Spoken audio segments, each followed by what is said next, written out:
I wanted to talk about Mike Johnson's press conference that he had yesterday. It might be 2 days ago by the time I get this out, which was pretty nuclear, I think. But the responses to the upload on Forbes's channel is something that's quite a treat to read. The comments on their YouTube channel. Now, this isn't theirs. This is the official Mike Johnson upload because it doesn't have all the banners and such on it. It is, however, 360p.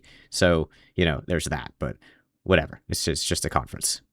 I've got to address a very sobering reality that is facing the country this morning. I did it with the House Republicans, and I was pretty animated this morning. I was up late last night, as I'm sure many of you were, and you saw the result of this latest, these primary elections for the Democrat Party. The headlines this morning say it all. I've got a collection of them here. Socialist earthquake, one of them said.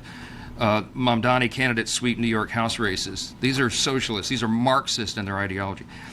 Yeah. So the Democratic people backed by I think it's two women. I don't remember their names, but they're backed by Mamdani, and they won some Democratic primaries in a Democratic city that voted in a Democratic socialist from wherever Mamdani's from. I can't even remember off the top of my head. There's so many politicians from foreign countries you try and remember in America. It's hard to remember them all. Next headline, Mamdani hails new chapter for Democrats, one of the Chiron said this morning on the news. Hakeem Jeffries, my counterpart, the Democrat leader here in the House, was booed at some of these return parties last night. You saw that on social media and some of the clips. When he was being interviewed on the screen, the crowds in New York, in his own backyard, in the Bronx, in one of these districts, were booing him. And they shouted, "You're next." Yeah, Reddit's been doing this for months now with Hakeem Jeffries. They hate him. I think the minute it started, or at least the minute I noticed it starting, was when he was asked questions about what they were going to do during the midterms, and Jeffries said that the goal was not going to be to impeach Trump. And there were some people in Reddit saying, well, yeah, it's never going to happen, so it would be stupid to do that. But stupid people don't care about that. Stupid people only see like the simplest solution, and often that is violence, really, isn't it? But the stupid people trying to opt for the Democratic thing, they think they can just like magically impeach Trump. Like they honestly, they believe in like fantasies, fairy tales. They think that you could just vote him out and it's just that simple. I mean, everyone knows he's evil, right? Everyone agrees. They see things from one side and they see a totally one-sided solution. Like if everyone agreed on everything, then there wouldn't really be a problem, would there? Hakeem Jeffries has a tall task ahead of him right now. He's got to go out and somehow make a credible pitch to Democrat establishment donors that that's a good national investment right now. That's a tough one to make. He has just proven that he cannot even hold the line in his own backyard. How can he possibly defend against the Marxist march around the country in these other districts? This is not your father's Democrat Party, as we say all the time. Last night, among the incumbents who lost, Adriano Espiat, who's chair of the Democrats' Hispanic Caucus, Dan Goldman, who was mocked for his Jewish heritage in a coffee shop in New York and maligned online because of that. That's always funny to me as well. The left constantly accusing everyone of being Nazis, and yet they are now worshiping Muslims and saying that everyone in Israel, well, things I can't say on YouTube, but let's just say they don't want Israel to exist anymore. And I don't know how how do they put those two Lego pieces together? Like, how can you call everyone that you hate a Nazi and yet you want to obliterate Israel? Just doesn't add up in my mind. The Democrat Party, the socialists, the Marxists, have nominated some of the most radical candidates to ever run for office, and they're running for Congress. The insurgent left is on the rise. I was reminded all last night and this morning about the warning, the admonition from the Gipper, President Ronald Reagan. And he reminded us constantly, freedom is never more than one generation away from extinction.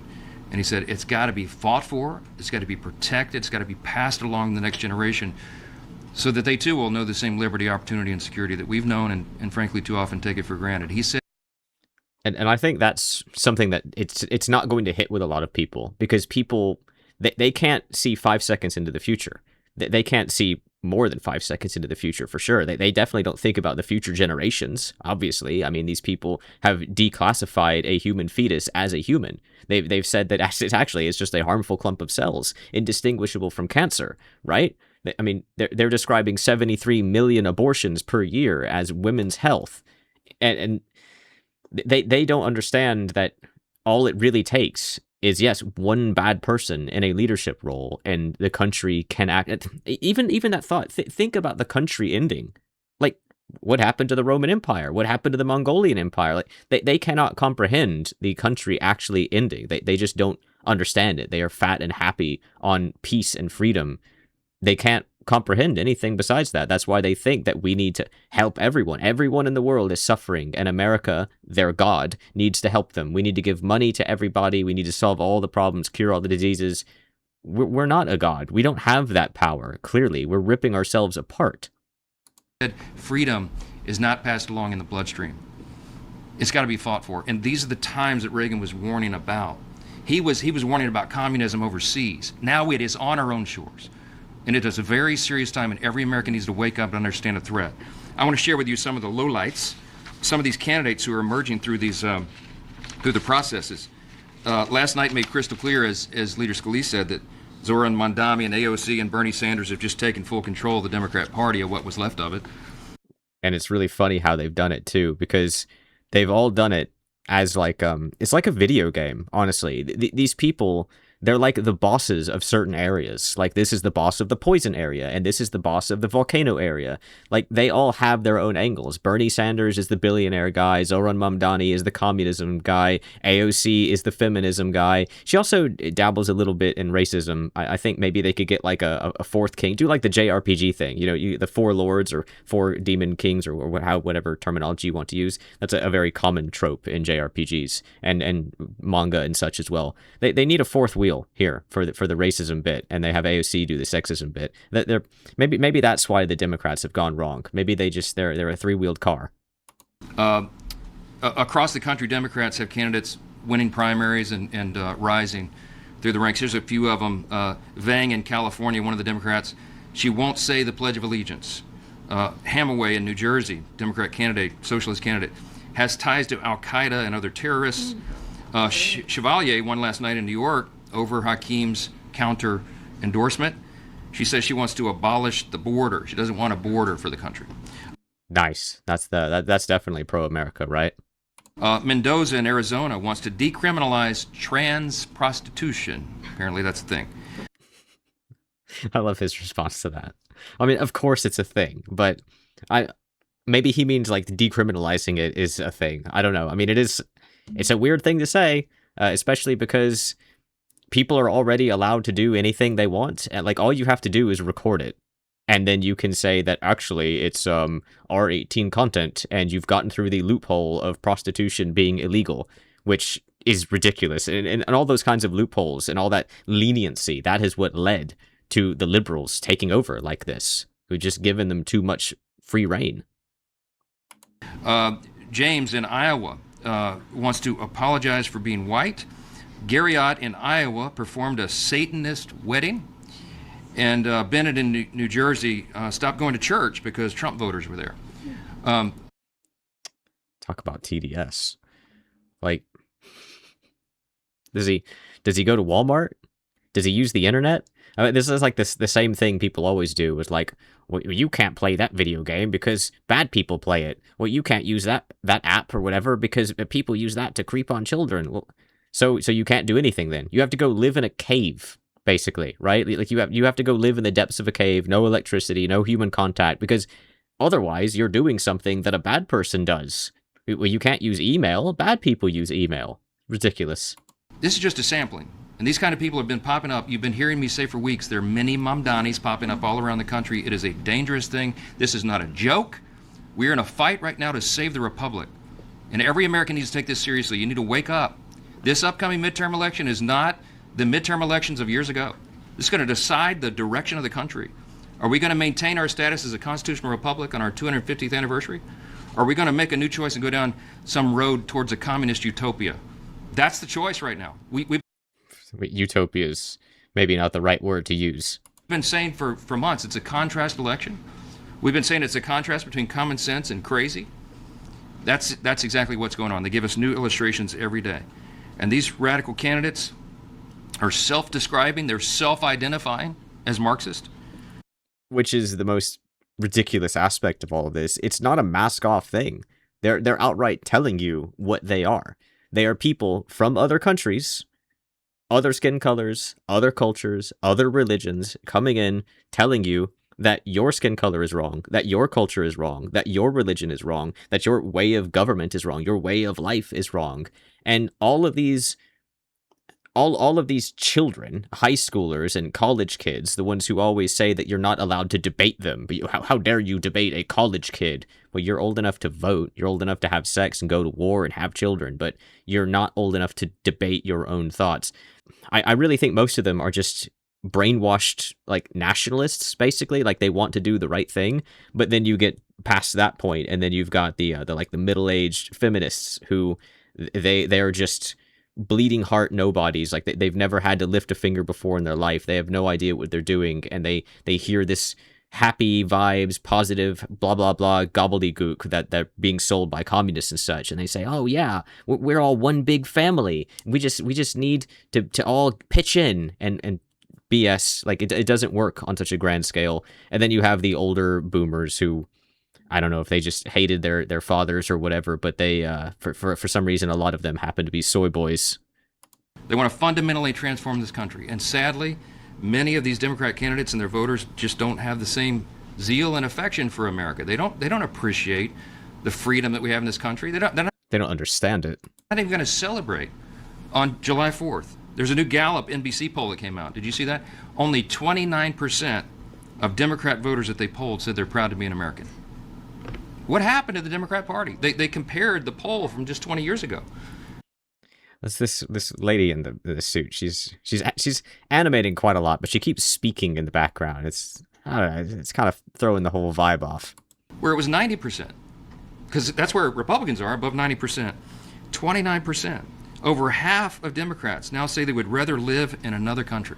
Of course, they'd rather live in another country, but they'll never actually move to another country. And the rich ones who have the capacity to do that, they usually end up regretting it. A lot of people usually end up regretting it because, as I've said, they have lived on the peace and freedom of America, that they don't understand how the real world works. These people who can't think 5 seconds into the future, they also can't imagine a different life. They can't imagine, like, what would actually happen if America fell, if America was taken over. You just try and imagine, like, the Yellowstone supervolcano. Like, what would happen if that blew up?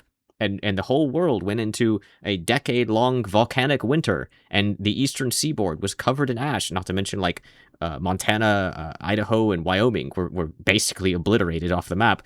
You just have to think about what would really happen in those scenarios, but they choose not to think. They see happy vibes, the positive, happy rainbows, leprechauns, pots of gold. That's it. That's all they think about. What a split screen we're seeing. Right now, we're triumphantly hosting the World Cup games all around the country. And we're seeing people from different countries come and get a little taste of America, a little taste.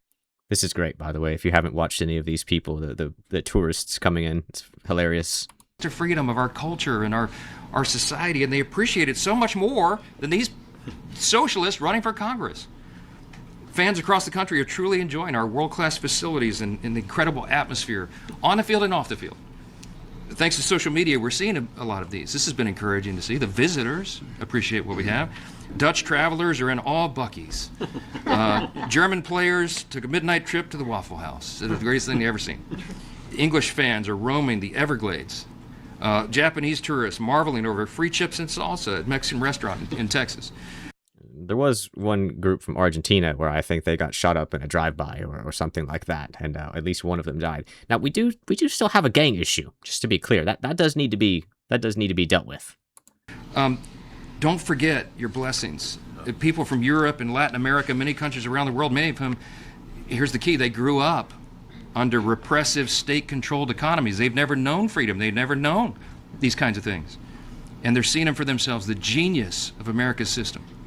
A system that rewards risk takers and entrepreneurs and job creators and innovators and people who create jobs for others and expand the economy and opportunity and broaden the pathway out of poverty for more people. That's what the Republicans stand for. That's what French Hill fought for in the housing bill, to give more people a chance, to restore the American dream. That's what we promised to the voters, and that's what we are delivering. The irony is, and it is a sad irony, and I'm so disturbed this morning. Y'all know me, I'm a happy warrior. I like to be optimistic and happy. This is a very disturbing trend. Visitors around the world marvel at what our free system of free enterprise is built, while rising socialist, Marxist, Democrat candidates are trying to tear the system down. That's what they told you in their campaign speeches. That's what they want to do. They want to tear it down. I think more about changing it, of course. They don't want to completely obliterate it. They want to change it to fit their agenda.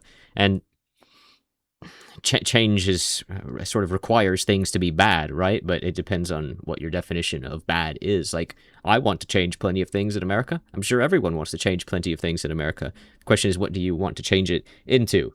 And, well, I mean, we all know what the Democrats want to change it into. They sort of depends, I suppose, on whom you're asking, because the Democrats are not some sort of unit. They are a hobbled together band of mercenaries who are all, well, they're more like packs of wolves, all nipping and biting at America's heels, trying to get their chunk of flesh. They all want to change it into something different. The question is, were America to fall, who wins? It's not going to be the black people, probably not going to be the Muslims, definitely not going to be the women. I mean, what are they going to do? Stab you with their nails? It's probably going to be China, at least in the long term. Maybe not in the short term. In the short term, maybe someone else takes over. But in the long term, China's probably the one who's gonna win. Don't you think? Republicans are standing in the gap. We are not going to let that happen. And we had all the Republicans gathered up this morning, and I gave them the best locker room speech I can muster, because now is the time. We know America is not perfect. It has never been. But we've been in a gradual process of making a more perfect union for almost 250 years now.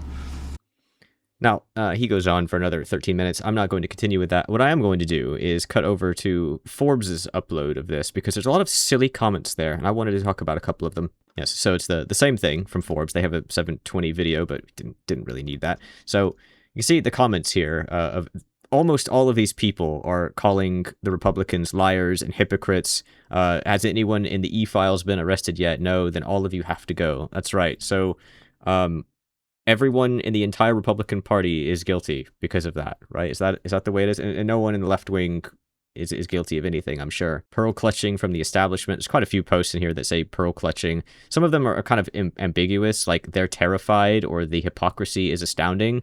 I don't know if they mean that Mike Johnson is being hypocritical. A lot of them do mean that, but then when that's all you say, then no one even understands what you're trying to say. And they were upvoted 631 times, and yet you can't even understand what they mean by what they said. The hypocrisy is astounding. Well, whose hypocrisy? Mike Johnson's hypocrisy? Hakeem Jeffries' hypocrisy? Whose hypocrisy? The elites are really starting to panic. That's probably more aimed towards the right wing. He is scared that the government will start working for the 99% rather than the 1%. So the Democrats are the ones that 99% of people are in favor of, is what they're saying, which is why they lost both the presidential election and the majority vote, the popular vote for Donald Trump, even after all of the negative press for Donald Trump came out. So that's kind of a weird thing to say, don't you think? 99% of the country would vote against Donald Trump, against the GOP, against the Republicans, against the conservatives.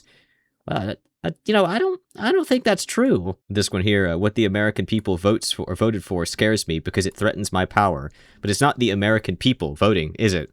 It's illegal immigrants. It's a ton of legal immigrants who were brought over through way too loose immigration rules, through H-1Bs and friends of friends and friends and family of family. These people in democratic cities, I mean, a lot of them are not of American origin. They are very recent additions to America. They're voting for the socialist things. They're voting for the communist things, for the Marxist things, for the Islamic things. That's not really American people voting for American things. It's foreigners voting for things to destroy America. And that is sort of the end goal, as you can see, AOC saying that white American culture is imaginary, and actually everything was built by black slaves. The, what's her name? Nitya Raman from LA, the mayor candidate, who was a socialist Democrat as well. The left coast, west coast version of Mamdani himself, both of them anti-prison, anti-police, anti-capitalism, anti-Christian. Obviously, I'm not sure about Nitya. I mean, she's Indian, so I don't know if she's a Hindu or whatever. But You have loads of other people, Yonji Wu or Eugene Wu or whatever he goes by, the Texas House of Representatives Democrat, who said that brown, black, and yellow people are being oppressed, and now they have enough people to rise up against their oppressors. He's born in China. He's born in China, and he's a Democrat in America saying that they need to rise up against their oppressor, and the only person he didn't list was white people. What exactly does that mean? Well, that means they want to take over the country and destroy all the white people. It's quite clear. Now, you can read through all these comments, of course. I mean, they're basically all the same. Little Mike and his buddies are panicking. Loads of people love to insult male bodies. You can look at literally any of these people they talk about. Mike Johnson, Donald Trump, Hegseth, whoever. They're always going to talk about how they're short, how they have a small penis, etc. You can never say anything like that about a woman, though. Just try it. You'll be obliterated online.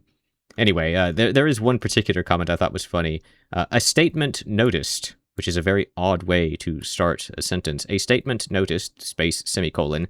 Some of the wealthiest countries in the world, such as Denmark, Finland, Sweden, Iceland, and Norway, heavily integrate socialist policies into a largely capitalist framework, which consistently rank at the top of the UN Human Development Index for the highest quality of life for its citizens.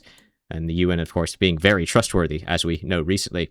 They combine free market capitalism with extensive socialist-inspired welfare systems such as high progressive taxation funds, robust public services, universal healthcare, and tuition-free education. The USA also has a lot of welfare services. They're taken advantage of by immigrants and the lowest bidder. These nations routinely scored in global happiness, life expectancy, and income equality. And then they end it with a smiley face there. You want to know something interesting about Denmark, Finland, Sweden, Iceland, and Norway? They are very tiny countries with an almost entirely white population, which is almost entirely Christian. Denmark has 6,027,086 people. Finland has 5,629,243 people. Sweden has 10,705,222 people. Iceland has 402,997 people. And that's about half of Alaska. The state of Alaska, just to be clear. Now, this was actually estimated from 2012, so it's been 14 years since then. I'm sure Alaska's population's probably gone up since then. I'm not sure when the Iceland one was taken, but then we have Norway as the last one, 5,668,339 people. These are very tiny countries. The USA is estimated as having between 10 and 15 million illegal immigrants. That's more than any of these countries. And as much as 3 of them combined, really, if you were to take like Norway, Iceland, Finland, I mean, you could combine these countries and still have less people in the countries than illegal immigrants in the USA. And the USA has 349,084,888 people, legal citizens, not to mention the illegals. And you don't have a whole lot of illegals in Iceland because no one wants to live there. Now, I've actually pulled up the calculator here. So the grand total of all of those other countries was 28,432,887, which means America, the USA, has 12.27 times the population of all of those countries combined.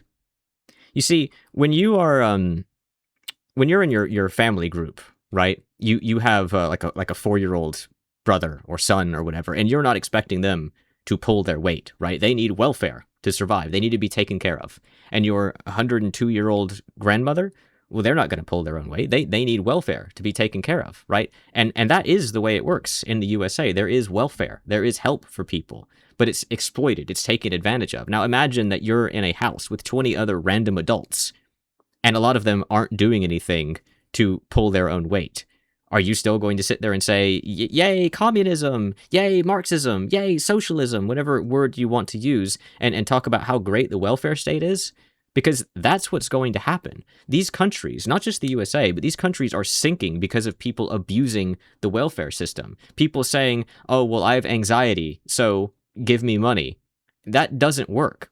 It's never going to work. You have too many people doing that, and it is causing an issue, and it's creating a low trust society on top. It's creating a lot of problems on top of that. But there's other questions here I mentioned earlier. These Nordic countries with very small populations that function as a socialist, I mean, a capitalist socialist kind of thing because of their small population. They also have the other factors of everyone being of the same culture, the same religion, and the same skin color. If you look at Denmark here, This is from Wikipedia, and I know a lot of people don't trust Wikipedia, but whatever, you can find the stats somewhere else.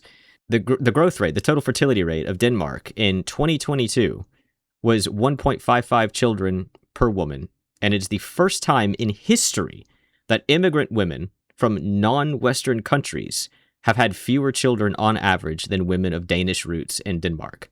However, this is because Ukrainians, fleeing the existential war that they have with Russia, have moved to Denmark, and Ukrainians, for some reason, are classified as being non-Western. I don't know why. I think they're Western, but whatever. Ukrainians fled their war to Denmark, and that, because they're not having children right after fleeing a war and going to another country, that has lowered the total birth rate so that now Danish women are having more children than immigrants.